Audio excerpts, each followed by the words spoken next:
Hey everyone.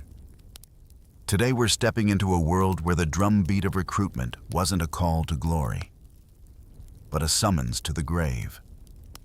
Where boys traded a single shilling for years of hunger, disease, and the chance to bleed out on a foreign field. You won't hear tales of gallant duels or polished parades here. Instead, you'll walk among men flogged until their backs split open. Wives who had hours to remarry or be abandoned, and riflemen who vanished into the woods, never to be seen again. This isn't about uniforms and strategy. This is about what it felt like to march 18 miles with a coffin's weight on your back, to eat acorns for supper, to watch your comrades rot alive with maggots.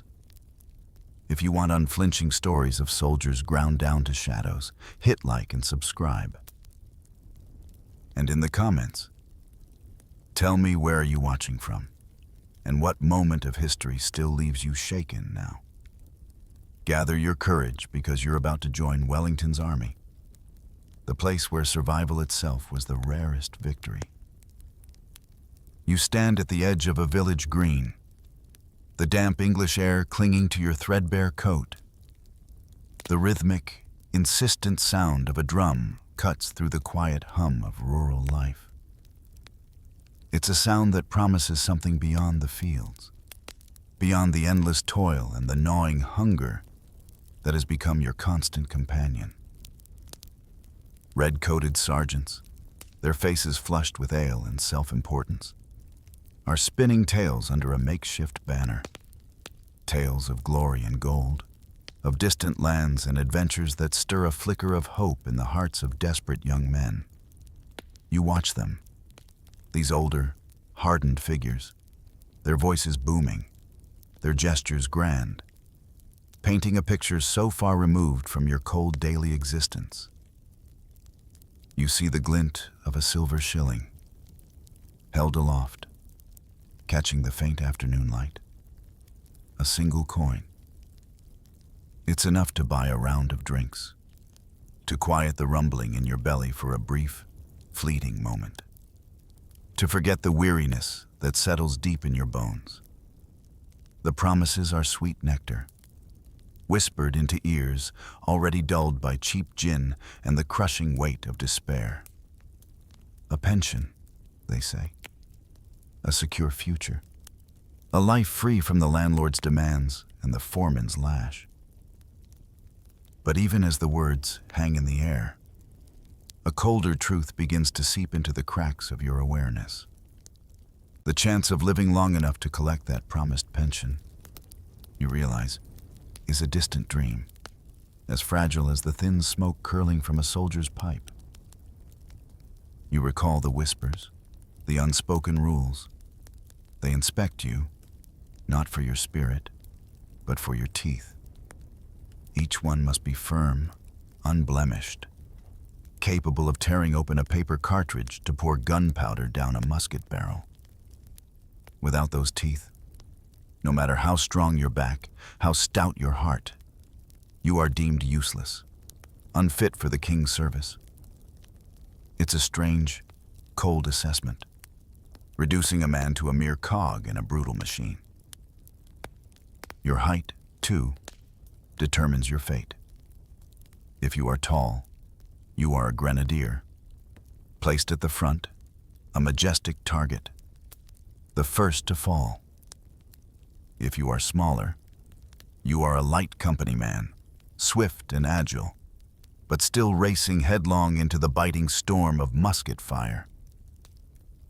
The shilling, so quickly pressed into your hand, felt deceptively heavy, a tangible weight of a decision made in a moment of blurred judgment. You remember the taste of the warm ale, the fleeting warmth it brought, the momentary escape from the grim certainty of your life. But then, as the first rays of dawn pierce the thick, cold morning air, a different kind of clarity descends. The adventure, the glory, the grand promises, they all dissipate like morning mist. What remains is a stark, chilling realization you have not joined an army of heroes, but a marching line towards a silent, desolate graveyard. The drumbeat that once seemed so exciting now sounds like a funeral march, a solemn rhythm marking your passage into a world where every step could be your last. You feel the first cold tendrils of fear coil in your stomach, a quiet dread that will soon become a familiar companion. The rough wool of the scarlet coat chafes against your skin, a stark contrast to the threadbare comfort of your old village clothes. This isn't the vibrant, triumphant red you imagined in the recruiting tales. This is a muted, heavy crimson, the cheapest dye available, easily bought in the bustling London markets. You soon learn that the color serves a practical, if grim, purpose to mask the inevitable stains of blood that will quickly become part of its very fabric. You imagine the countless men who wore this shade before you, their lives bleeding into the threads, leaving behind a subtle, deeper hue, a silent testament to battles fought and lives lost. The coat feels less like a uniform of glory and more like a shroud, woven tight, always reminding you of the fate that awaits. Your feet ache already, protesting against the stiff, unyielding leather of the boots. There are no distinctions for left or right, a cruel oversight that ensures maximum discomfort. Each step, even on the soft earth of the drill ground, grinds against your skin, promising raw, weeping blisters after only a few short miles. You feel the pressure points, the rub of the seams, knowing that soon, the marching will transform your feet into a landscape of agony. The boots are designed for uniformity, not for the human form, an extension of the Army's relentless disregard for individual comfort or pain. They are tools, not coverings, designed to propel you forward, no matter the cost. Above your head, the tall shako feels like a burden, a heavy, impractical hat adorned with brass and a towering plume. It's meant to make you look imposing, a formidable figure against the enemy's line. But you quickly realize its more dangerous truth. In the drifting haze of gun smoke, your elevated silhouette becomes a clear target, a beacon for enemy marksmen. You learn to instinctively duck your head, to try and blend into the chaos. Even as the shako proclaims your presence, it's a symbol of your commitment. Yes, but also a bullseye painted on your forehead, a constant reminder of your vulnerability. You occasionally catch sight of the riflemen, distinct in their dark green coats. Others mock them, calling them grasshoppers. Their color an unusual sight amidst the sea of red. Yet, as you watch them move, silent and almost unseen against the forest's edge, you understand the quiet power of their choice. Their green is not merely a uniform, it is their only camouflage, their sole protection in a world of stark, visible targets. You imagine their fear, their loneliness, knowing that their color, while offering concealment in life, will also serve as a future shroud, blending their fallen bodies into the very earth they fought upon. The bayonet, longer than your forearm, gleams dully at your hip. You practice the thrust, the parry, the grim, close-quarter dance of death. You are told that one swift lunge can bring a man down, a fountain of blood marking the end of a struggle. It is a terrifying thought. This intimate weapon, designed for the most personal kind of killing, the uniform, with its heavy wool, its ill-fitting boots, its impractical shako, and its lethal attached blade, truly feels like a mobile tombstone, a heavy burden you carry until the day you finally fall into the mud, to be forgotten, Each thread, each buckle, each stitch binds you tighter to a life of grim endurance, promising little but eventual quiet oblivion. You learn to cradle the Brown Bess musket, its heavy wooden stock a familiar, unyielding presence against your shoulder. This is your primary tool, your constant companion, the instrument of your survival and the dispenser of death. They teach you the rapid sequence, rip the paper cartridge with your teeth, pour powder, ram ball and wadding, present, fire. 4 shots a minute, a thunderous roar that fills the air, mingling with the screams of your comrades and the enemy. But even as you master the drill, a chilling truth settles in your mind for all its noise and fury. The Brown Bess is wildly inaccurate. You hear the veterans whisper, only 1 in 200 shots truly finds its mark. The rest are wasted screams of lead, whistling harmlessly into the vast, indifferent sky. Sometimes, you catch a glimpse of the riflemen, those silent hunters in green, carrying their Baker rifles. Their weapon is a different beast entirely, slower, perhaps only 1 shot a minute, but terrifyingly precise. You've heard the tales, the almost mythical stories of their accuracy at 200, even 300 yards, sometimes beyond. You picture Private Plunkett, lying low in the snow-dusted terrain, his breath pluming in the frigid air, calmly picking off first a French general, then his aide, a chilling demonstration that this wasn't luck, but cold, deliberate skill. The knowledge of such precision is both a comfort and a terror. A comfort if they are on your side. A terror if you ever face their deadly aim. Your training drills ingrained a specific discipline weight. You are to hold your fire, even as the French columns, resplendent and confident, march closer, their drums beating a rhythmic advance. You feel the tremor in your hands, the dryness in your throat. As they draw within 100 yards, their faces becoming clear, their movements defined. Then, at the sergeant's bellowed command, you unleash your volley. The roar is deafening, a wall of lead tearing through the air, cutting down the enemy like a scythe through ripe wheat. You see them fall, not one by one, but in heaps, their proud formation dissolving into a chaotic mess of bodies and despair. It's a brutal, effective tactic, a sudden, overwhelming release of death. The riflemen, you learn, operate differently. They are not part of the grand volley, but solitary shadows, their targets carefully chosen, officers.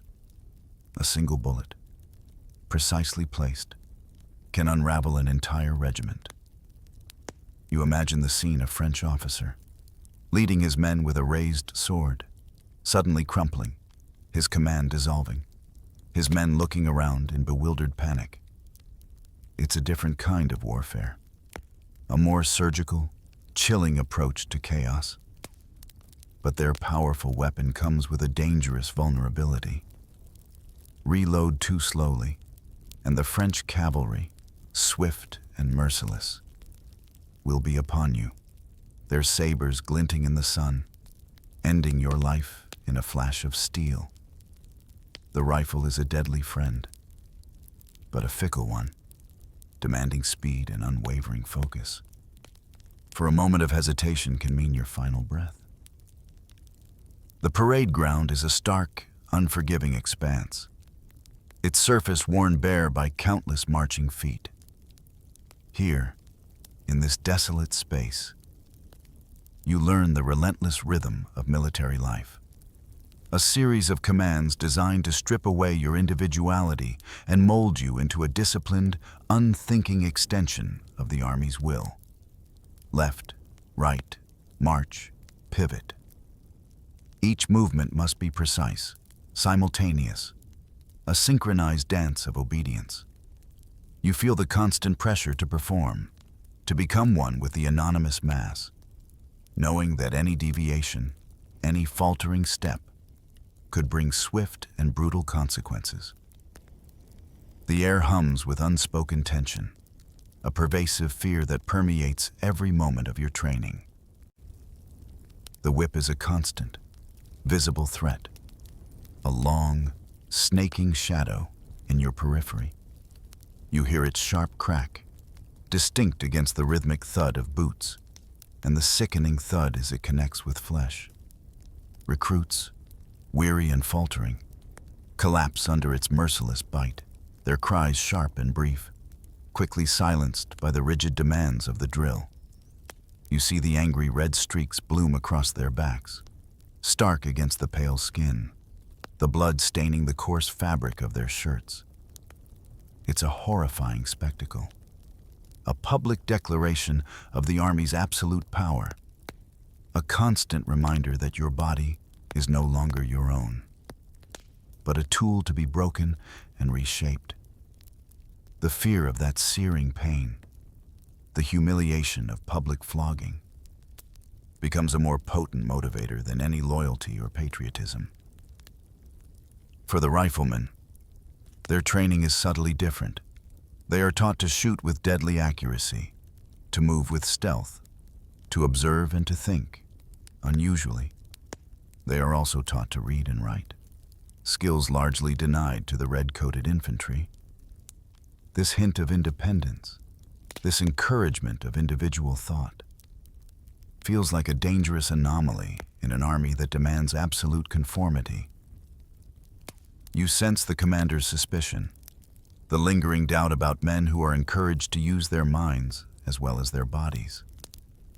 This quiet capability, while crucial for their unique role, also makes them stand apart, observed with a wary eye.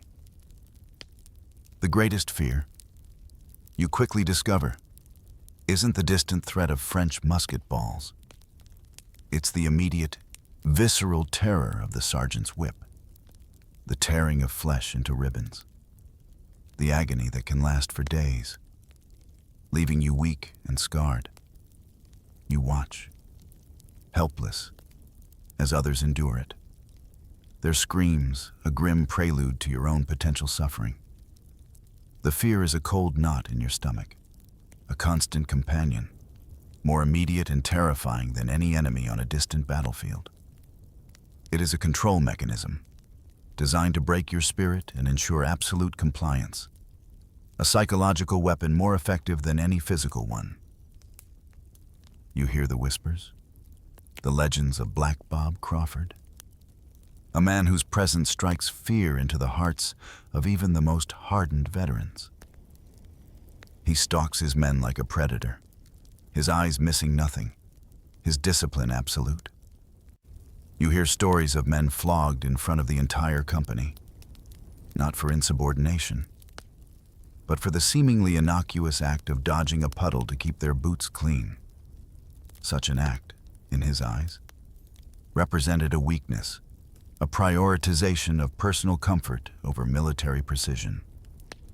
This training, you realize, is not about preparation for battle. It's about breaking.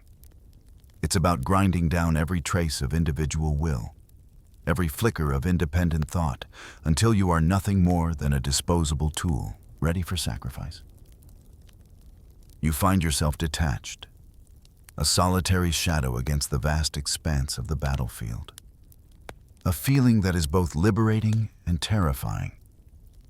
As a rifleman, you advance far ahead of the main line, a ghost abandoned to the unknown, tasked with probing the enemy, with striking without being seen.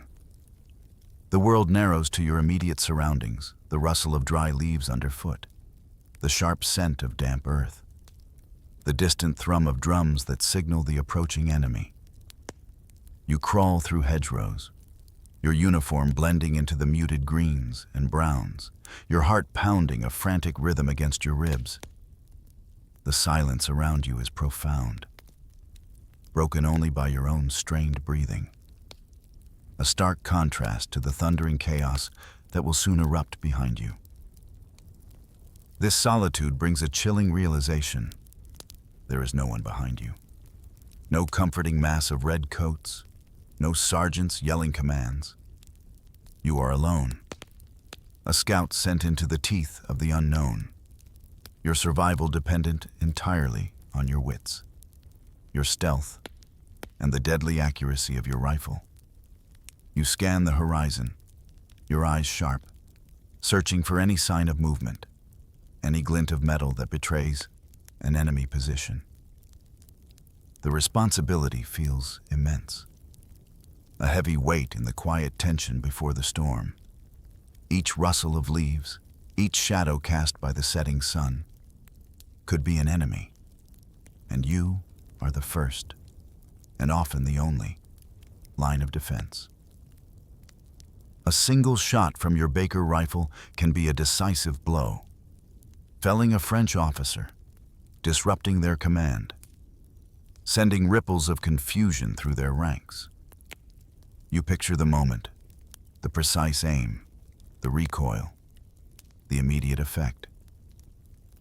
But that single shot, while powerful, also betrays your hiding place. The puff of smoke, the report of the rifle.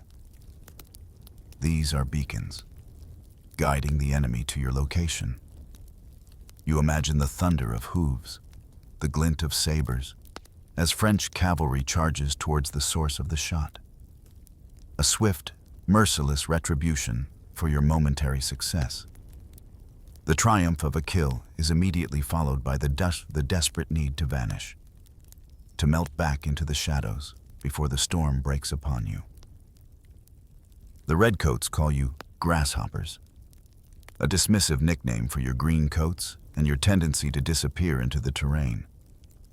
But as you lie hidden, waiting, watching, you feel more like a husk, fragile and expendable, waiting to be crushed under the massive, impersonal boots of history. You are a small, solitary figure in a vast, brutal conflict. Your individual efforts often unseen, unappreciated, but crucial. This skirmishing life offers a strange kind of freedom. The freedom to move independently, to make your own tactical decisions in the heat of the moment. But it is also the freedom to die unseen, to bleed out alone in the quiet anonymity of the woods. Your final moments witnessed only by the indifferent trees. Each successful shot, each precise kill, carries with it an inescapable consequence. It is also a death sentence. The moment you pull the trigger, you expose yourself, opening a window of vulnerability that the enemy is quick to exploit. You hear the shouts, the pounding footsteps, the clatter of weapons as bayonets or sabers close in. Their cold steel a terrifying promise of an agonizing end. You reload with a frantic desperation, your fingers fumbling with the cartridge, your eyes darting, searching for an escape route, a new hiding place. It's a constant dance with death, a desperate game of hide and seek where the stakes are your very life. And the ultimate prize is simply another moment of precarious survival. The weight on your back is a constant, crushing presence, a 70 to 80-pound burden that presses down on your shoulders, pushing the breath from your lungs. It feels like a coffin strapped to your body, a grim foreshadowing of your ultimate fate. Each item, carefully packed, your musket, ammunition, haversack with rations, greatcoat, blanket, and personal effects, becomes an unbearable load, transforming every step into an act of sheer will. You feel the straps digging into your skin, the relentless pressure on your spine, and you begin to understand that this burden is not just physical, it is a weight on your spirit, a symbol of the unending torment that defines your existence. 12 to 18 miles a day, every single day. The numbers blur into a relentless, agonizing rhythm. Your feet, despite the ill-fitting boots, are a landscape of raw blisters, each step sending a jolt of searing pain through your body. You can feel the blood seeping into your socks, a damp, warm discomfort that quickly turns cold. Your lungs burn with every labored breath, a fiery ache that seems to consume your very core. The landscape passes in a hazy blur of agony, each hill a mountain, each valley a chasm of despair. You focus on the rhythmic swing of the man in front of you, a small, desperate anchor in a sea of suffering, pushing one foot in front of the other, relentlessly, mindlessly. When night finally descends, bringing a temporary reprieve from the brutal march, there are no tents, no soft beds awaiting you, just the cold, hard earth. You collapse onto the damp ground, your body screaming in protest, too exhausted to even properly seek shelter. Your greatcoat, thin and inadequate, becomes your only blanket, offering little warmth against the biting chill that seeps into your bones. The stars overhead are indifferent, vast and cold, watching your slow descent into despair. The ground beneath you, hard and unforgiving, becomes your bed and your coat, a makeshift shroud. You huddle, shivering, trying to find some fleeting warmth, some momentary escape from the relentless cold that permeates your very being. Morning arrives, not with a gentle awakening, but with a sharp, biting chill that seeps into your very bones. Your breath freezes white in the air, a visible manifestation of the frigid cold that grips the world around you. Your body aches with a profound, pervasive soreness, your muscles protesting every attempt to move. The thought of rising, of putting one foot in front of the other, feels utterly impossible. Only the promise of a shaking pipe of tobacco, its acrid smoke burning your throat, offers a fleeting moment of warmth, a small ritual that can rouse your frozen body and numb the immediate pain enough to face another day of endless marching. You remember the winter of 1812, a season etched in your memory with brutal clarity. The ground was frozen solid, the air thin and sharp, and snow covered everything in a deceptive blanket of white. Food was scarce, a distant memory. You learned to forage, to dig through the snow-covered earth, finding bitter acorns to roast over meager fires. Their meager sustenance barely enough to keep you alive. Your bare feet, stripped of their boots, left bloody tracks in the pristine snow, a crimson trail marking your slow, painful progression. Many chose a different path that winter, one of desperate finality. You saw men, driven to the brink, deliberately standing tall in volleys of enemy fire, their faces reflecting a strange, quiet peace, desperate for a swift end to the endless torment that had become their life. The hard biscuits, like petrified stones, scrape against your teeth, their dry, unyielding texture offering little comfort or sustenance. You try to soften them with what little water you have, but they remain stubbornly resistant, a symbol of the meager rations that define your daily existence. Raw meat, often swarming with flies, its smell heavy and unpleasant, becomes your only source of protein. You learn to swallow it quickly, ignoring the taste, the texture, the ever-present threat of sickness.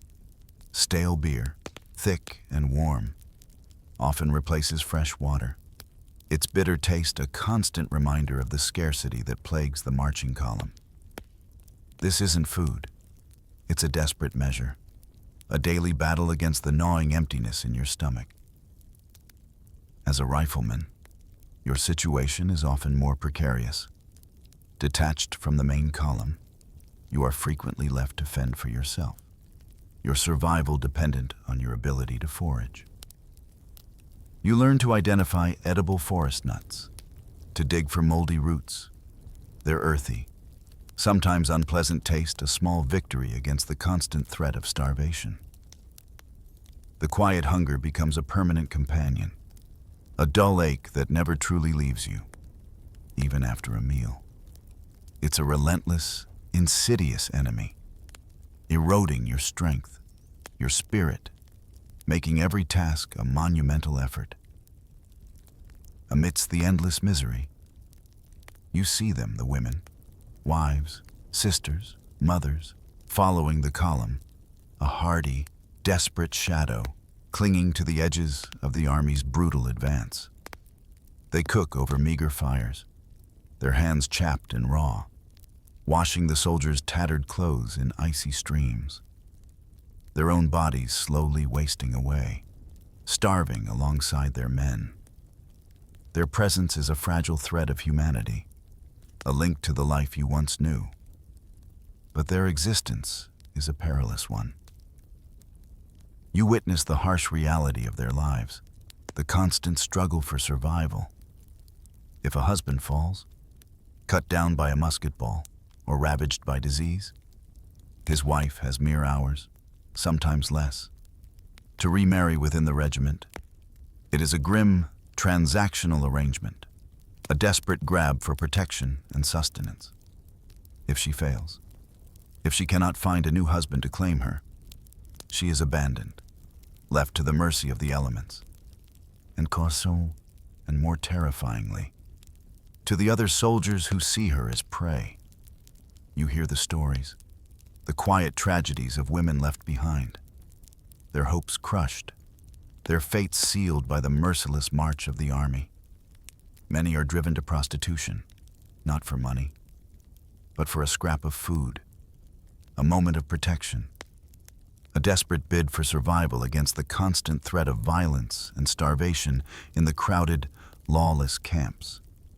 You see their haunted eyes, their weary faces, the quiet resignation in their movements. Their bodies become their last bargaining chip, a desperate sacrifice in a world that offers them no other choice. In the depths of this misery, where hunger is a constant, gnawing presence, even the most trivial things spark conflict. A burnt loaf of bread, a rancid stew. These meager scraps ignite brutal fights, fuel acts of theft, or even drive starving soldiers to murder. The thin veneer of civility peels away, revealing the raw, desperate animal beneath, driven by the primal urge to survive, no matter the cost.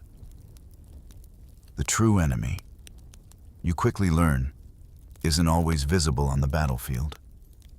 It's an insidious, unseen killer that stalks the camps, more relentless and deadly than any French bayonet. For every man who falls in the fury of battle, 8 others succumb to disease. Typhus, its feverish grip leaving men delirious and weak. Pneumonia, stealing breath with a cruel, suffocating slowness. Countless unnamed fevers that turn camps into open cemeteries, their makeshift graves multiplying daily.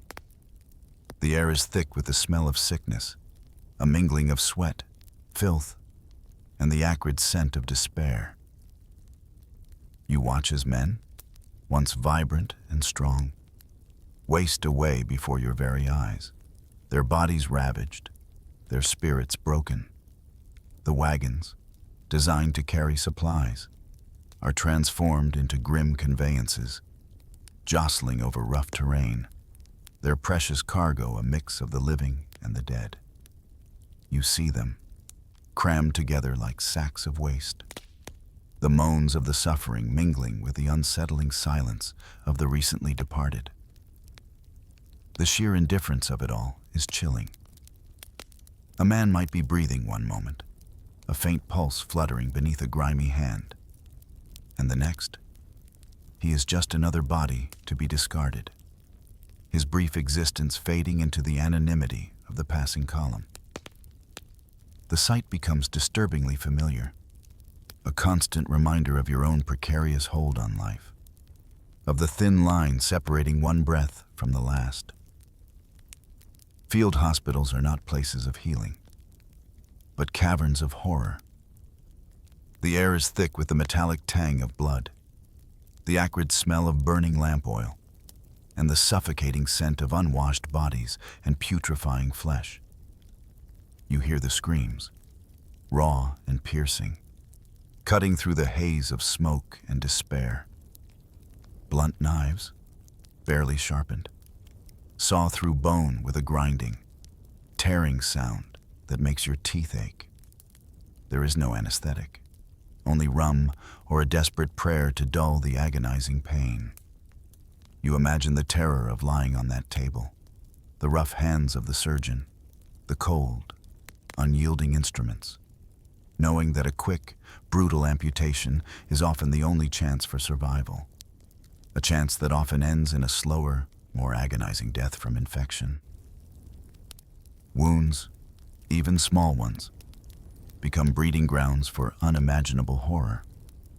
You see the flesh rot, turning putrid and black, crawling with maggots that feast on the decaying tissue. The sight is stomach-turning, the smell overwhelming.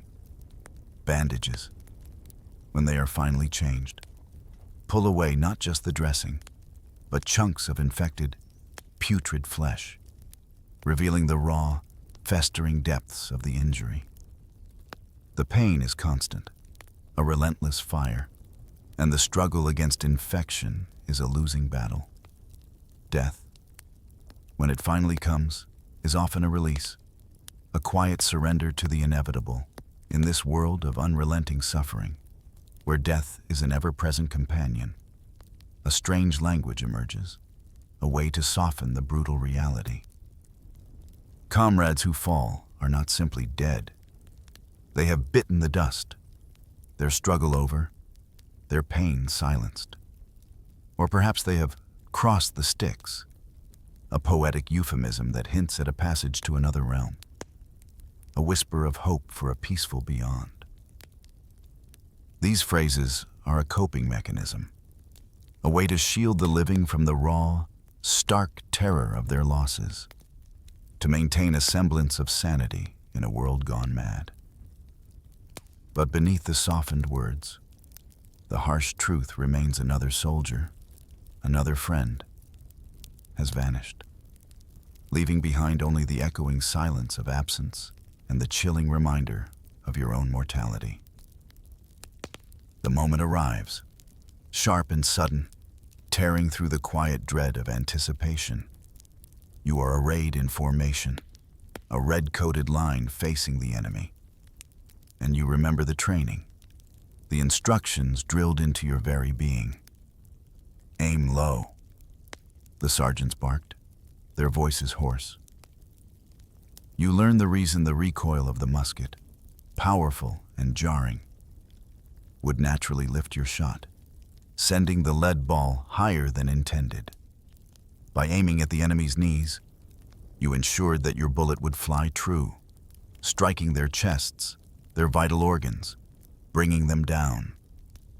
It's a cold calculation, a grim application of physics to the art of killing, designed to maximize devastation.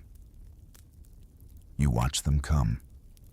The French columns, a magnificent, formidable sight. Their uniforms are crisp. Their drums beat a confident rhythm. Their officers lead with swords raised high, embodying a proud, almost arrogant display of martial power. You feel the ground tremble beneath your feet as they advance, a human tide swelling towards your position. You hold your breath, your finger resting lightly on the trigger, waiting for the command, your heart pounding a furious drumbeat in your chest. Then, as they close within 100 yards, their faces becoming clear, their individual shouts audible. The command rings out. A volley, a thunderous roar of musket fire, rips through the air. and their proud formations, so grand moments before, collapse in heaps, their advance dissolving into chaos and cries of agony. As a rifleman, your role is different, more solitary, more calculated. You are not part of the massed volley, but a silent hunter, your eyes scanning the enemy line, searching for specific targets. Officers, you know that one bullet, precisely placed, can shatter command, unravel morale, and plunge an entire section of the enemy into disarray. You picture the scene: a general, resplendent in his uniform, directing his troops with confident gestures, suddenly falling, his sword clattering to the ground, his men looking around in stunned confusion.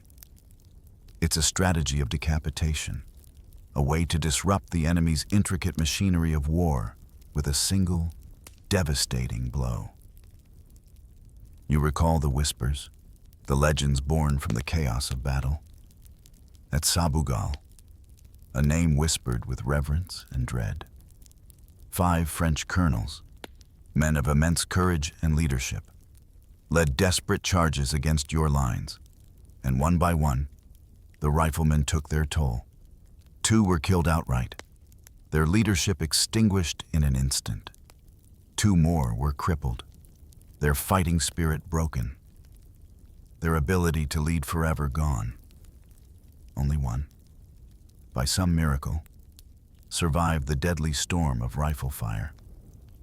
You imagine the grim satisfaction of the riflemen, seeing the direct impact of their precise, deadly work, the unraveling of an entire command structure through the silent power of their aim.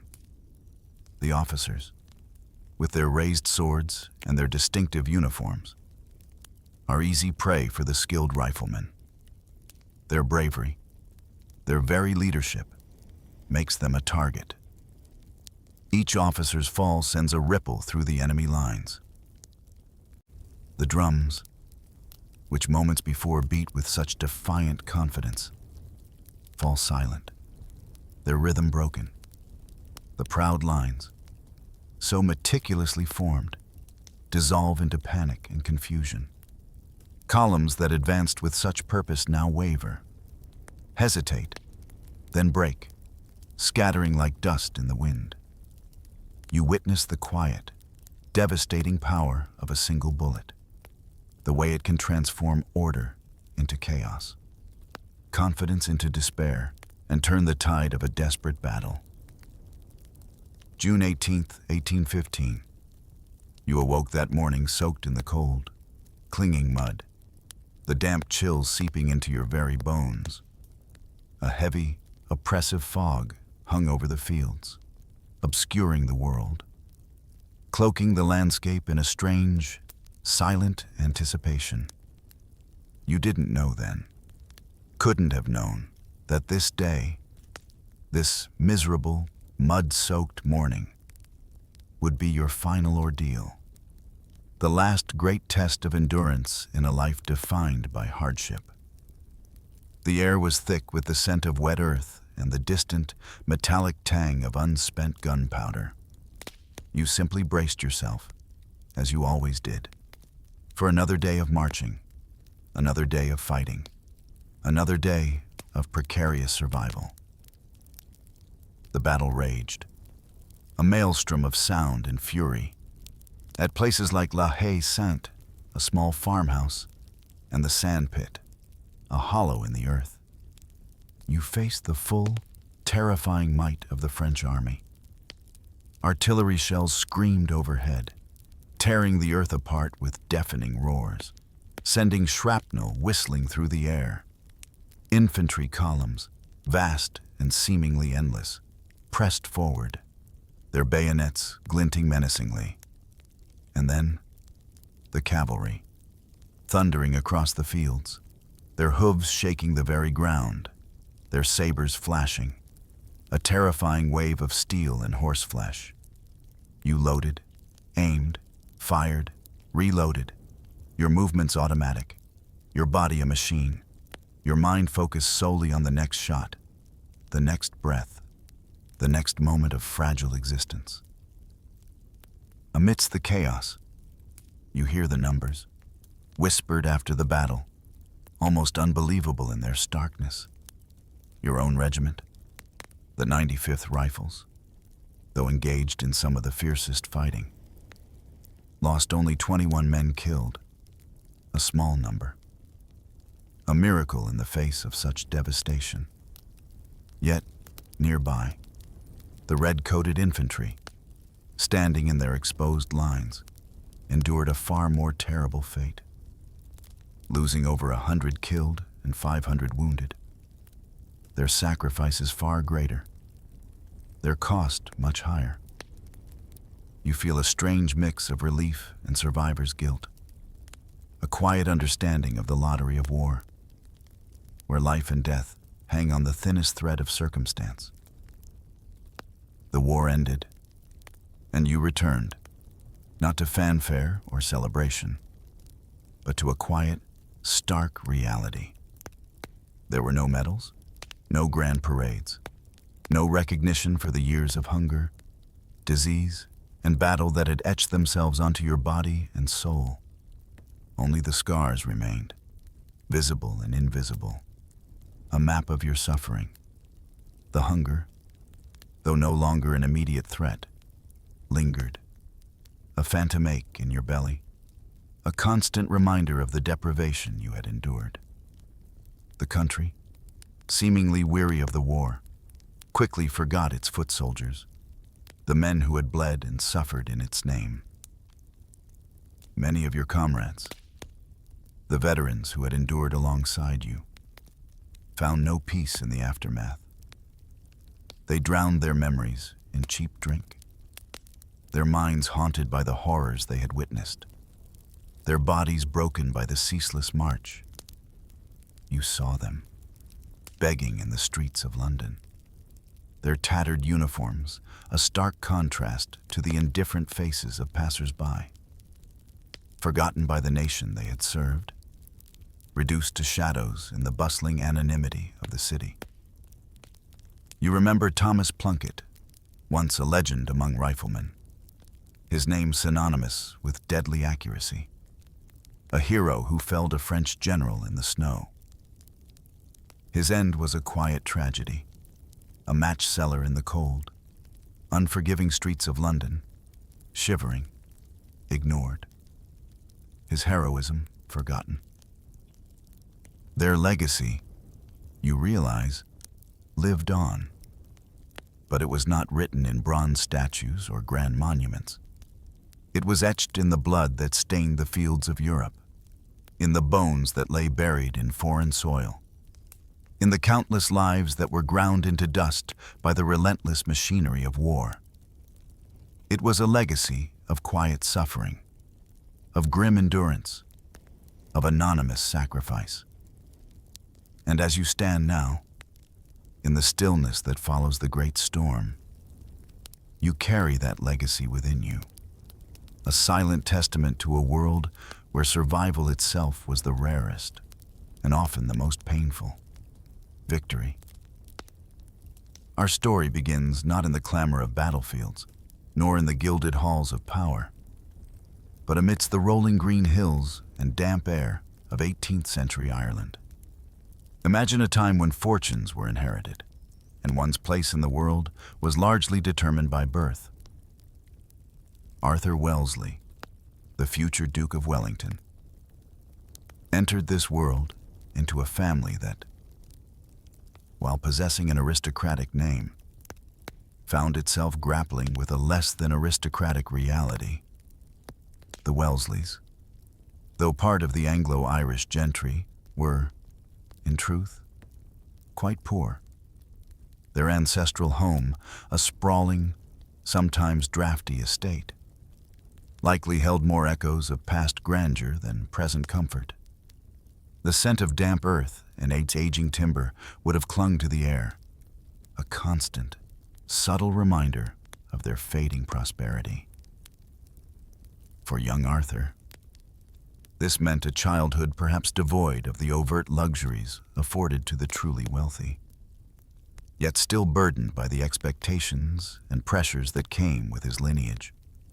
His mother, the formidable Anne Wellesley, Countess of Mornington, held particular views on her children's prospects, and regrettably, her assessment of Arthur was rather bleak. She saw in him little spark, little promise for a distinguished future. Her words, perhaps spoken in moments of frustration or genuine concern, painted a picture of a son she believed was food for powder, fit only for the army. This was not a compliment, nor a recognition of martial talent. Rather, it was a quiet consignment to a path that required less intellectual brilliance or social finesse, a default option for a son deemed to lack more celebrated attributes. For a young man, to hear such an assessment from his own mother must have been a profoundly shaping experience, planting perhaps a seed of quiet defiance, a subtle determination to prove the world, and perhaps even his family, wrong. It was a stark contrast to the confident, unwavering figure he would later become. The army of that era, especially for those without immense wealth or powerful connections, was a system ripe with both opportunity and frustration. Initial promotions, those crucial first steps up the ladder, were often not earned through displays of strategic brilliance or heroic acts on the field. Instead, they were quite literally purchased. Wealthier families could buy commissions for their sons, leapfrogging them over more experienced but less affluent officers. This practice, while seemingly unfair to our modern sensibilities, was a common mechanism of the time. For Arthur, his early advancements in the ranks were secured not through dazzling demonstrations of military acumen, but by the quiet, often strained financial contributions of his family. He purchased his initial captaincy, then his major's commission, moving through the lower officer ranks with the aid of his family's diminishing funds, rather than through battle honors. One can only imagine the internal landscape of a young officer navigating such a system. He arrived without the glowing commendations, the innate self-assurance that might accompany a true prodigy. Yet, beneath this seemingly unpromising exterior, a subtle shift began to occur. A spark, perhaps initially unnoticed by others, began to flicker within him. As he moved through these early, purchased promotions, a serious purpose started to take root. The initial perceived lack of talent began to transform into a quiet, almost obsessive dedication. He started to study, not just the drills and regulations of his immediate command, but the broader sweep of military history. He delved into the campaigns of past commanders, meticulously dissecting their strategies, their triumphs, and their failures. The dry pages of historical accounts became his secret tutors, the quiet murmur of battles long past, his instructors. This deliberate, self-imposed education, undertaken in the quiet hours away from the parade ground and the social calls, was the crucible in which the true officer, the future Duke of Wellington, began to slowly, but undeniably, take shape.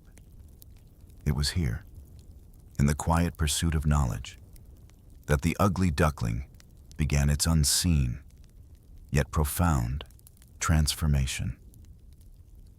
As the pages of history gently turned, so too did the quiet dedication of Arthur Wellesley blossom into something truly remarkable. By the age of 25, a relatively young age for such a demanding role, he found himself commanding a battalion. This was no small feat, even for an officer whose initial steps up the ladder had been financially aided. To lead men, to be entrusted with their lives and the success of a mission, required more than just a purchased rank. It demanded an inherent quality of leadership that could not be bought. The experiences of these early years, the quiet responsibilities, the subtle nuances of command, began to hone his natural abilities. He learned to observe, to listen, to understand the rhythm of military life and the psychology of the soldiers under his charge. The passage of time continued its measured pace, and by the age of 34, Arthur Wellesley had achieved the significant rank of Major General. This promotion was no longer merely a matter of financial transaction. It was a testament to his growing reputation, his demonstrated competence, and the trust he had earned from those above him in the military hierarchy. He had, through sheer force of will and a deepening understanding of his craft, transcended his initial humble and unpromising beginnings. He was now a figure of authority, respected not only by his superiors, who recognized his strategic insights and diligent execution, but also by the common soldiers under his command. This dual respect was a rare and precious commodity. Soldiers, often the keenest judges of their officers, valued his firm but fair discipline, his meticulous planning that often saved their lives, and his quiet, unwavering presence amidst the chaos of conflict. He cultivated an image of unflappable resolve, a quality that resonated deeply with the men who put their faith in his leadership. What truly set Wellesley apart, what began to emerge as his defining characteristic, was an almost unshakable self-belief. It wasn't an arrogant bluster, but a quiet, profound certainty that bordered on the absolute. He approached every challenge, every strategic dilemma, and every looming battle with a mind that simply did not entertain the possibility of defeat.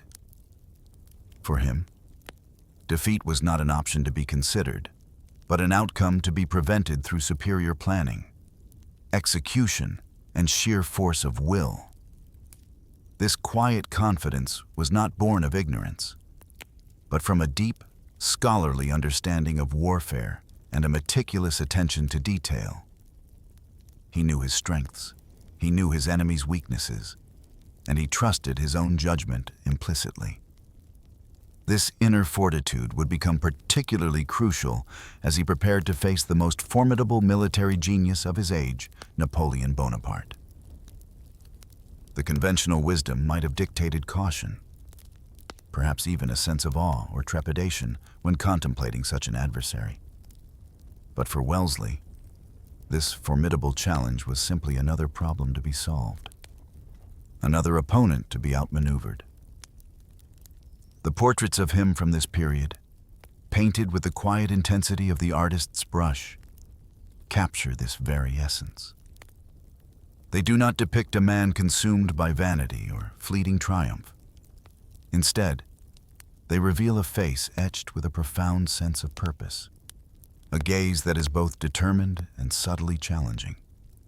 His eyes, often a piercing blue or gray, seem to hold a deep, analytical intelligence, a mind constantly evaluating, planning, and anticipating. There's an almost stoic quality to his features, a sense of unflappable calm even in the face of immense pressure. These artistic renderings offer a silent window into the man who would become known as the Iron Duke. A man whose quiet resolve and unyielding spirit would not only define his own destiny, but alter the course of European history. He had, through quiet study and self-mastery, forged himself into an officer of unparalleled caliber, ready for the immense challenges that lay ahead. The early 19th century was a time of immense upheaval across Europe, a continent constantly reshaped by the ambitions of Napoleon Bonaparte. By 1807, the long shadow of the French Empire had stretched across the Iberian Peninsula, with French forces occupying both Portugal and Spain. This aggressive expansion, driven by Napoleon's desire to control all of Europe and enforce his continental system, plunged the region into a brutal and prolonged conflict. The Spanish people rose in a fierce, if often disorganized, resistance, which soon became known as the Peninsular War. It was into this tumultuous and vital theater of conflict that Arthur Wellesley would step, beginning the most significant phase of his early career and laying the foundation for his legend. Britain, long wary of French dominance, saw an opportunity to engage Napoleon on a new front, far from the heart of Europe. In 1808, Wellesley was dispatched to Portugal. His arrival in Lisbon, a vibrant coastal city that had seen the swift, unwelcome arrival of French troops, marked a pivotal moment. He was given command of the British forces, an army that, while well drilled, would face formidable challenges, unfamiliar terrain, a determined enemy, and the complexities of Allied cooperation with the Portuguese and Spanish. As he surveyed the landscape around Lisbon, with its strategic harbor and surrounding hills, he understood immediately the critical importance of secure supply lines. Unlike many commanders of the era who relied on living off the land, a euphemism for plundering local resources, Wellesley placed immense emphasis on maintaining a robust naval supply chain. British ships, laden with food, ammunition, and equipment, would be the lifeblood of his army, ensuring their sustenance and readiness for prolonged campaigns. This meticulous attention to logistical detail, often overlooked by more flamboyant generals, was a cornerstone of his strategic genius. Beyond logistics, Wellesley understood that the hearts and minds of the local populace were as vital as any military victory. The French occupation had been characterized by severe requisitioning, confiscation, and often brutal reprisal, breeding deep resentment among the Portuguese and Spanish. Wellesley, in stark contrast, implemented a strict code of discipline among his troops, specifically forbidding plunder and looting. Any soldier caught violating this order faced severe penalties. This policy was not merely about maintaining order. It was a deliberate strategy to distinguish the British as liberators, not new oppressors. By respecting local property and livelihoods, he fostered a sense of trust and cooperation that proved invaluable. Local intelligence, guides, and even civilian labor became more readily available, providing his forces with an advantage that the French, viewed as invaders, often lacked. This quiet, yet profound, act of ethical leadership laid a crucial groundwork for his campaigns. Wellesley's military philosophy also crystallized during the Peninsular War. He was a commander of patience, a strategist who understood the terrain as intimately as he understood his enemy's mind.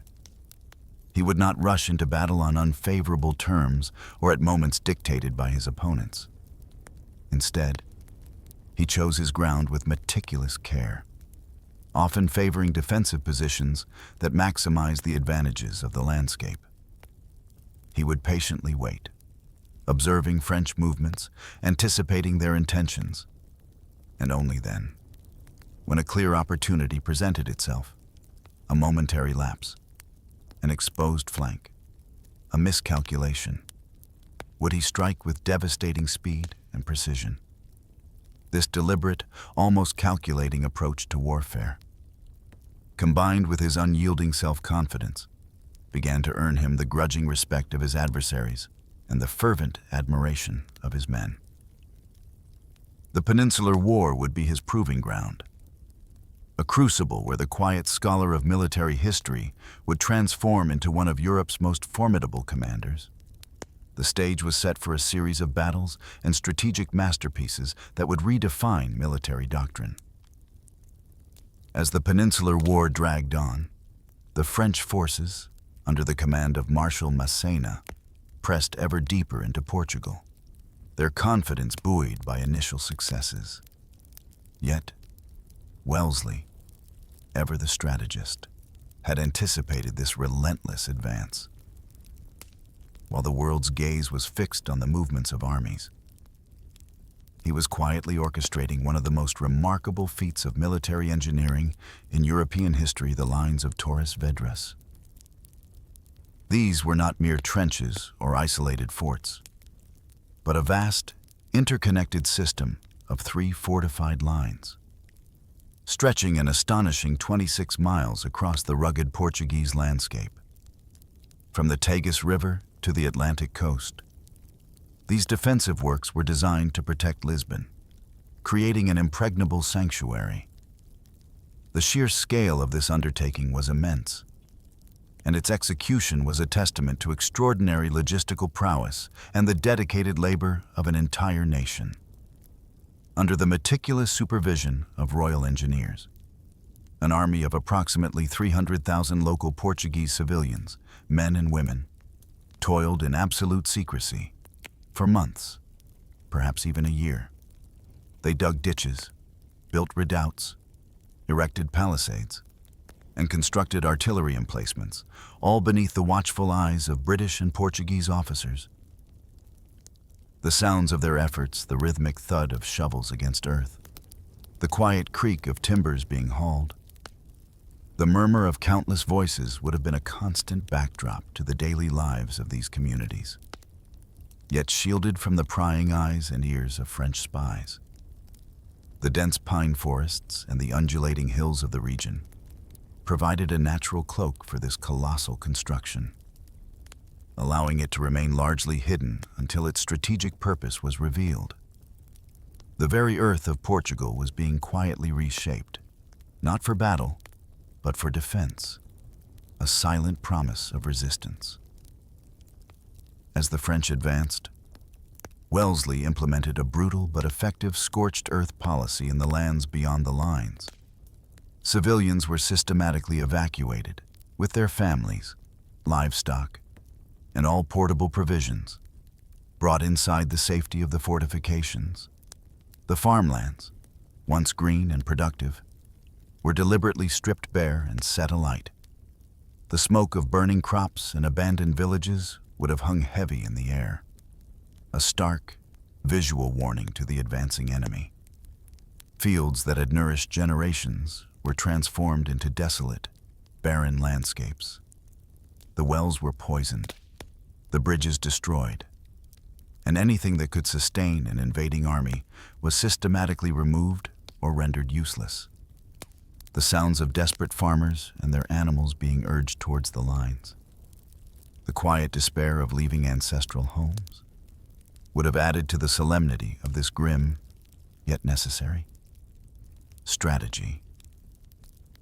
When Marshal Massena and his proud French army finally reached the approaches to Lisbon, expecting to find a city ripe for the taking, they were met with a landscape of utter desolation. Instead of the expected bountiful countryside, they found only a wasteland, silent and devoid of sustenance. The vast, unseen fortifications, manned by determined British and Portuguese troops, loomed before them, an impenetrable barrier. The French soldiers, already exhausted from their march, found their supply lines stretched thin and their foraging efforts futile. There was no food, no fodder for their horses, no shelter, and no means to breach the silent, towering defenses. Slowly, inexorably, the mighty French army began to starve. Their morale plummeted, their strength waned, and the harsh realities of Wellesley's genius began to set in. With dwindling resources and facing an unyielding, invisible enemy, Massena had no choice but to order a humiliating retreat, leaving behind a trail of sick and starving men. The lines of Torres Vedras stood as a masterpiece of deception, strategy, and engineering, a silent testament to Wellesley's patient, calculating mind, which had outmaneuvered a superior force without firing a single shot. It was a victory won not through bloodshed, but through the quiet, meticulous reshaping of the land itself. The year 1812 brought with it a turning point in the long, arduous Peninsular War. A moment crystallized in the pivotal Battle of Salamanca. By this time, the Spanish landscape had witnessed years of relentless campaigning, of armies marching and counter-marching across its dusty plains and rugged mountains. French morale, though still high, was beginning to fray under the constant harassment of the Spanish guerrillas and the elusive precision of Wellesley's Anglo-Portuguese forces. The stage for Salamanca was set around the ancient university city, where French Marshal Auguste Marmont, a capable commander, found himself locked in a complex game of maneuver with Wellesley. For days, the two armies danced around each other, each seeking an advantage, each wary of the other's next move. Wellesley, ever the master of terrain, had skillfully concealed his army behind a series of low hills, using the natural contours of the land to shield his troops from French observation. From his elevated vantage point, he watched with keen intensity, his eyes scanning every movement, every subtle shift in the French lines. His strategy was one of patient observation, a quiet waiting game for his opponent to make a mistake. He understood that in the intricate ballet of warfare, even the most seasoned commanders could falter, and he was prepared to exploit any such error with swift, decisive force. The air would have been thick with anticipation. The quiet rustle of uniforms and the muted commands of officers, the only sounds breaking the tension as thousands of men lay hidden. Their senses heightened, their resolve steady. The moment came. As Wellesley had anticipated, born of a French misjudgment, Marmont, believing that Wellesley was preparing for a retreat, observed what he thought was a British baggage train moving away from the main body of the army. In his eagerness to press an advantage and perhaps cut off a retreating enemy, he made a critical error. He extended his left flank, stretching his lines too thin, creating a dangerous gap in his formation. It was a momentary lapse, a fleeting opportunity. But for a mind as sharp and opportunistic as Wellesley's, it was all that was needed. From his hidden position, Wellesley saw the opening instantly, recognizing the fatal flaw in Marmont's hasty maneuver. The quiet patience of hours, even days, evaporated in a flash of strategic brilliance. With the speed of a predator, Wellesley gave the order to attack. His concealed forces burst forth from behind the hills, a wave of redcoats and Portuguese soldiers surging towards the exposed French flank. The suddenness of the assault, delivered with overwhelming force and perfect timing, caught the French completely by surprise. The roar of cannon fire, the crackle of musket volleys, and the clash of bayonets would have shattered the quiet tension of the afternoon, transforming the battlefield into a maelstrom of organized chaos. The French left flank, unable to withstand the sudden, concentrated blow, crumbled under the relentless pressure. Marmont himself was severely wounded early in the battle, throwing his command into disarray and further compounding their tactical vulnerability. The results of Salamanca were devastating for the French and a glorious triumph for the Allies. Approximately 15,000 French soldiers were killed, wounded, or captured, a staggering loss that crippled their presence in the peninsula. In stark contrast, the Anglo-Portuguese forces suffered around 5,000 casualties, a testament to Wellesley's superior tactics and the precise execution of his plan. The victory at Salamanca was more than just a battle won. It was a profound demonstration of Wellesley's genius, his uncanny ability to read a battlefield, to anticipate an opponent's move, and, most importantly, to seize those fleeting, decisive opportunities that often dictate the fate of nations. It was a moment of quiet, yet monumental. triumph that irrevocably shifted the momentum of the Peninsular War in favor of the Allied cause, echoing a new dawn for British military power. Following the decisive victory at Salamanca, the tide of the Peninsular War turned irrevocably. The French, who had for so long been the aggressors, found themselves constantly on the defensive, their strategic options dwindling, their morale shaken. Wellesley, now revered by his men and recognized by his peers as a truly exceptional commander, continued to press his advantage. His campaigns became a relentless, yet carefully calculated, advance, slowly pushing the French out of Spain. The sounds of skirmishes and battles would continue to echo across the Iberian landscape. But the underlying narrative had changed. The momentum was now firmly with the Anglo-Portuguese forces.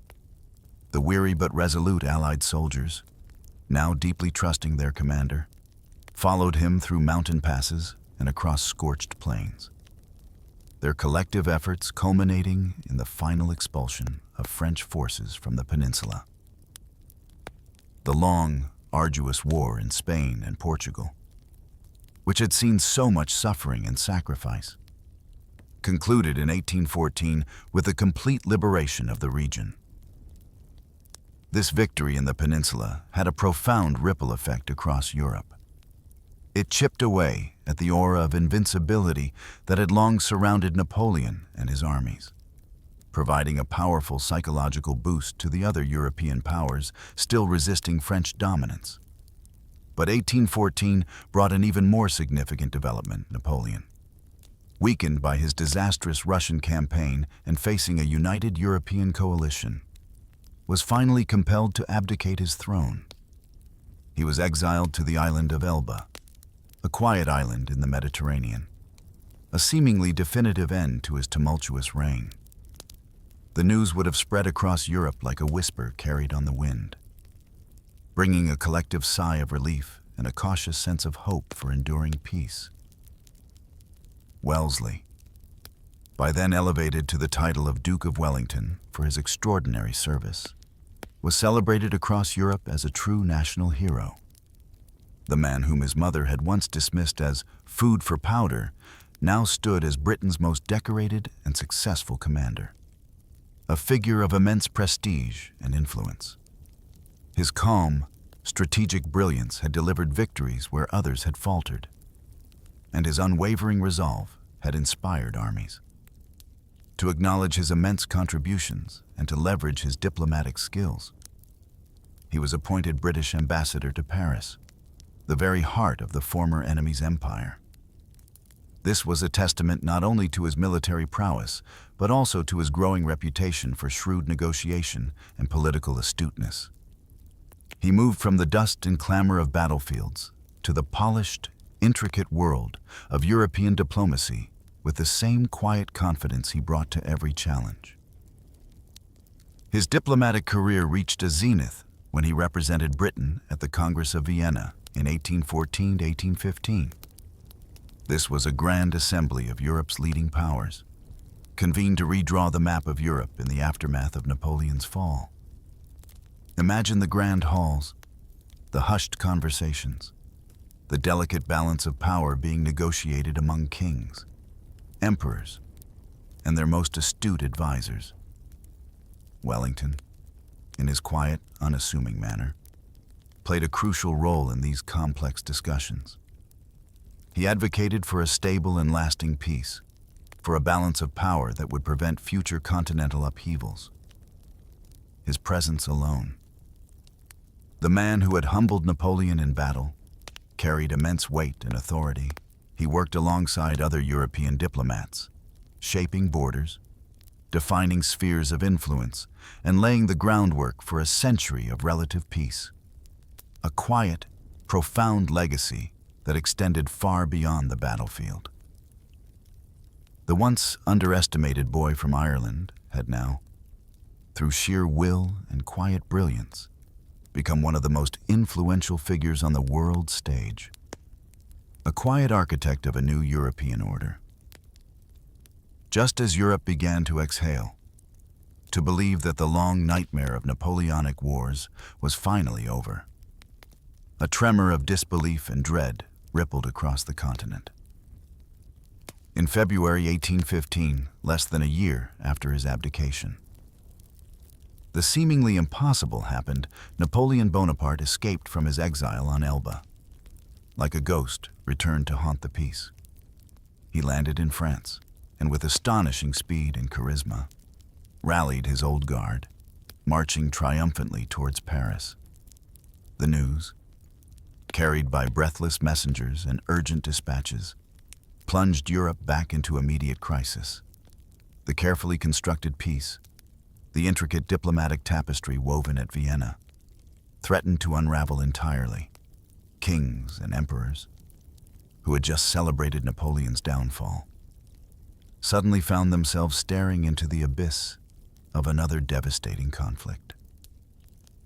The quiet sigh of relief turned into a collective gasp of fear. The European powers reacted with immediate alarm. The Allied nations, Britain, Austria, Prussia, and Russia, quickly renewed their coalition, vowing to defeat Napoleon once and for all. Mobilization orders were issued, armies began to stir, and the continent once again bristled with military preparations. In this moment of profound uncertainty, all eyes turned to the man who had proven himself the most capable adversary of Napoleon Arthur Wellesley, the Duke of Wellington. He was in Vienna at the time, still engaged in the delicate diplomatic work of the Congress. When the news of Napoleon's escape reached him, his quiet demeanor would have remained. But beneath it, the strategic mind would have already begun its calculations. It was during this tense period that a profoundly weighty declaration was made to Wellington by Tsar Alexander I of Russia.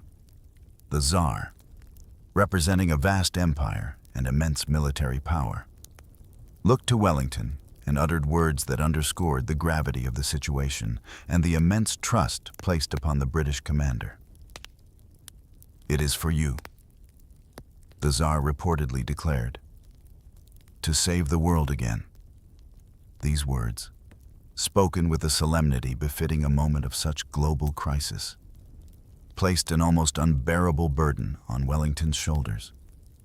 It was a recognition of his unique ability, his quiet strength, and his proven track record against the seemingly indomitable French emperor. The fate of Europe, perhaps even the world as they knew it, rested on his leadership. This new confrontation was different from any he had faced before. Throughout the Peninsular War, Wellington had fought Napoleon's marshals, skilled commanders in their own right, but never the emperor himself. Now, for the first time in their storied, parallel careers, Wellington would directly confront Napoleon Bonaparte. It was a clash of titans, a direct engagement between the two greatest military minds of the era. Napoleon, with his unparalleled charisma and genius for offensive warfare, would face Wellington, the master of defensive strategy, the man of quiet calculation and unwavering resolve. The stage was set for an epic encounter, a final, decisive showdown that would determine the future trajectory of European history. The anticipation, the tension across the continent, must have been palpable. A collective holding of breath as the two most iconic generals of their age prepared to meet on the field of battle. This was not merely a military campaign. It was a quiet, profound moment in history, where the destinies of empires hung in the balance, waiting to be shaped by the strategic brilliance and iron will of these two remarkable men. As Napoleon surged north into Belgium in June 1815, seeking to strike a decisive blow against the Allied forces before they could fully consolidate, the opening moves of this fateful campaign were executed with breathtaking speed and brutality. Napoleon, ever the master of strategic initiative, employed his signature tactic, dividing his forces to strike at the Allied armies separately. His plan was to prevent the British and Prussian armies, commanded by Wellington and Field Marshal Blücher, respectively, from uniting. He would hit the Prussians hard at Ligny, then turn his full attention to Wellington's forces. The stage was set for two concurrent, brutal engagements that would foreshadow the larger conflict to come. Wellington, with his Anglo-Dutch German army, found himself at Quatre Bras, a crucial crossroads. Holding these crossroads was vital to preventing Napoleon from sweeping around his flank and cutting off his connection to the Prussian army. The battle that erupted on June 16, 1815, was a fierce, confused, and desperate struggle. Wellington's forces were initially outnumbered, and the flow of reinforcements was slow.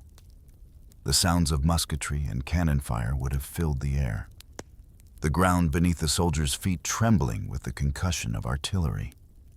Regiments clashed in brutal hand-to-hand combat amidst fields of tall rye, which made visibility difficult and added to the chaos. Despite the numerical disadvantage and the desperate fighting, Wellington held his ground. He moved calmly among his troops, issuing orders, steadying wavering lines, a quiet pillar of resolve amidst the storm. However, this stand came at a heavy cost.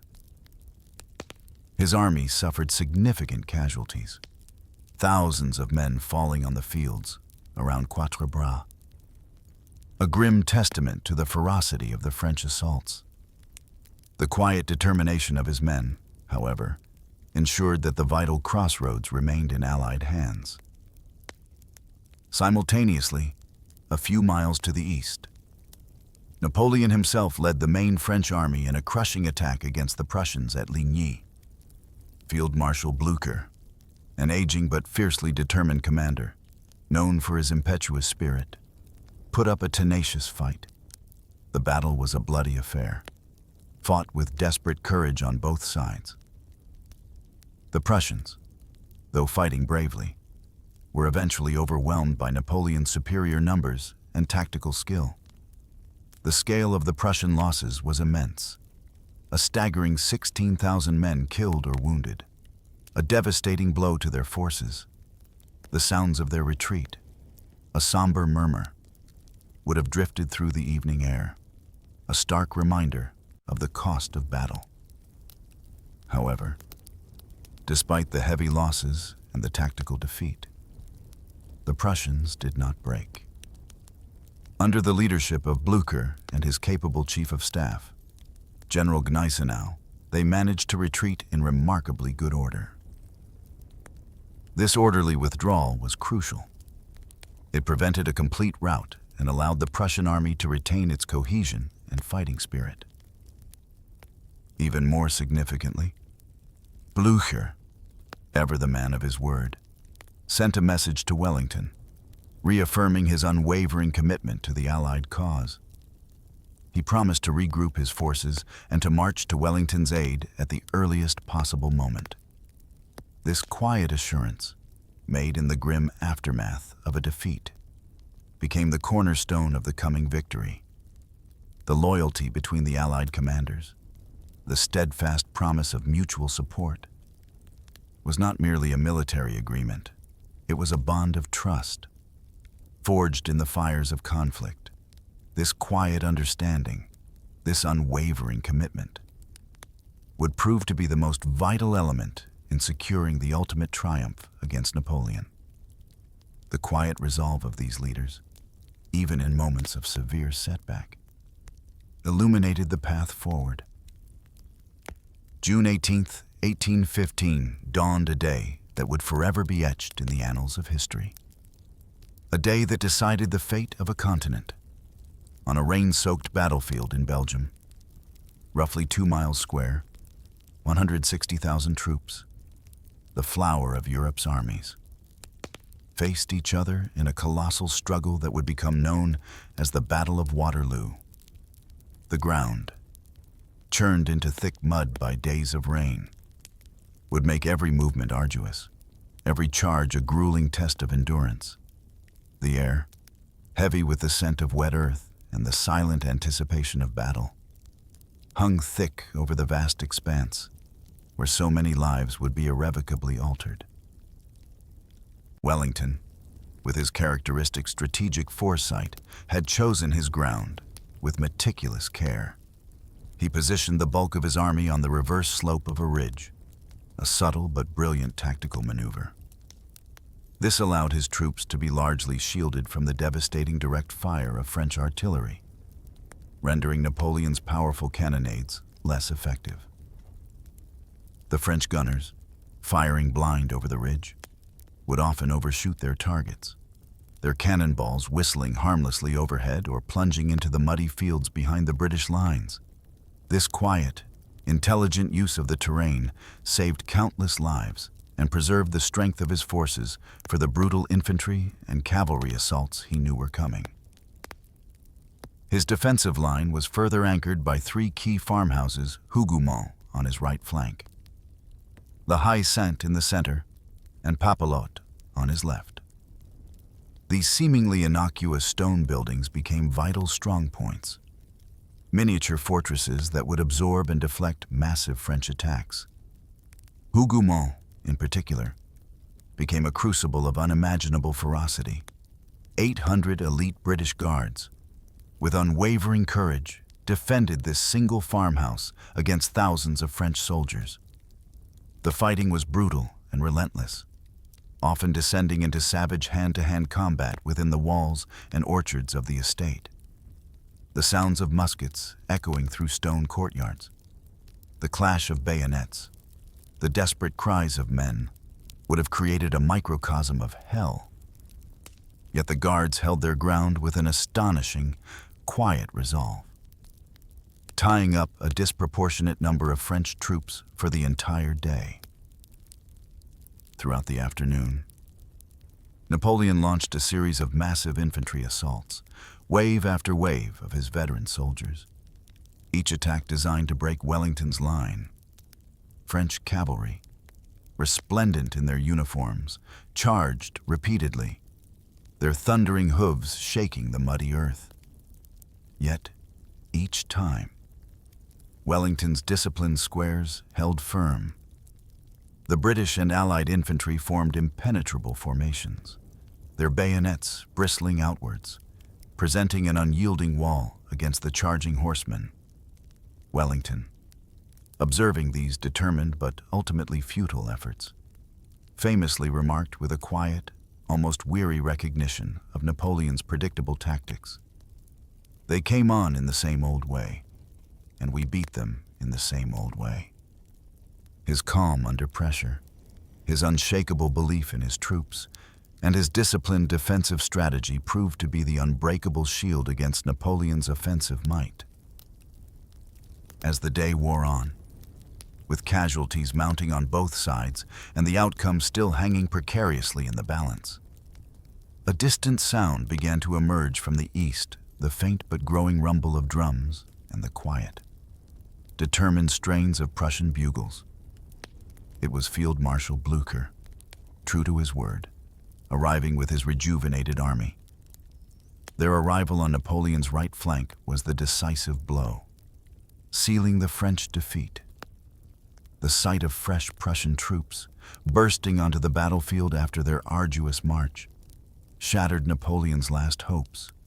His Imperial Guard, his legendary reserves, were repulsed, and the French army finally broke and fled, their defeat complete and irreversible. Waterloo was a victory bought with immense sacrifice, but it was a victory that, in its quiet finality, reshaped the course of an entire century. The immediate aftermath of Waterloo was a scene of unimaginable devastation, a stark contrast to the quiet triumph that would follow. On that small patch of Belgian earth, approximately 40,000 men lay killed or wounded, their lives irrevocably altered or extinguished in the pursuit of empires and ideologies. The sheer scale of the human cost deeply affected Wellington, a man not prone to outward displays of emotion. Reflecting on the carnage, he famously described the experience as the greatest misery next to a battle lost. These words, spoken with a quiet gravitas, reveal the profound toll that even the most glorious victory can exact on a commander. A poignant reminder of the heavy price of war. The quiet field, once alive with the thunder of cannons and the shouts of men, now lay silent, scarred, and forever hallowed by the sacrifices made. Yet, from this profound misery emerged an undeniable, transformative victory. Waterloo marked the definitive end of Napoleon Bonaparte's ambitions and, with it, the long era of French military dominance. For Britain, the outcome was nothing short of epical. It solidified its position as the world's foremost power for the next century, ushering in the Pax Britannica, a period of relative peace and unchallenged global influence. The quiet hum of factories, the steady expansion of trade routes, and the unchallenged might of the Royal Navy would now define Britain's global presence. Wellington, the quiet man of iron resolve, was hailed as a national hero, his name forever synonymous with victory. Before him, Britain's military record had been checkered, marked by occasional successes, but often by frustrating defeats and strategic stalemates. After him, and largely because of his example and the professionalization of the British Army under his influence, Britain rarely lost. He became a symbol of British steadfastness, a quiet embodiment of national character. His image, once one of a quiet, somewhat unpromising young officer, was now elevated to that of the ultimate victor, the man who had faced down the greatest military genius of the age and emerged triumphant.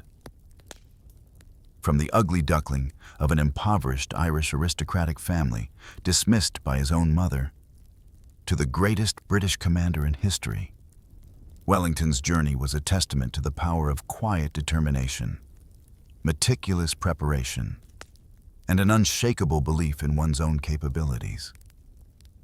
He was the only man to truly defeat Napoleon himself on the field of battle, a feat that cemented his legendary status. His legacy endures not just in monuments and history books, but in the quiet inspiration of a life that proved that humility, resilience, and an unwavering commitment to duty can indeed change the world. As we reflect on his incredible journey, perhaps we can find a quiet strength in the knowledge that greatness often emerges from the most unexpected places, shaped by the persistent, unseen efforts of a focused mind. And so, the echoes of his story, a story of quiet strength and enduring legacy, drift gently through the corridors of time, inviting us to contemplate the profound impact of one man's unwavering will.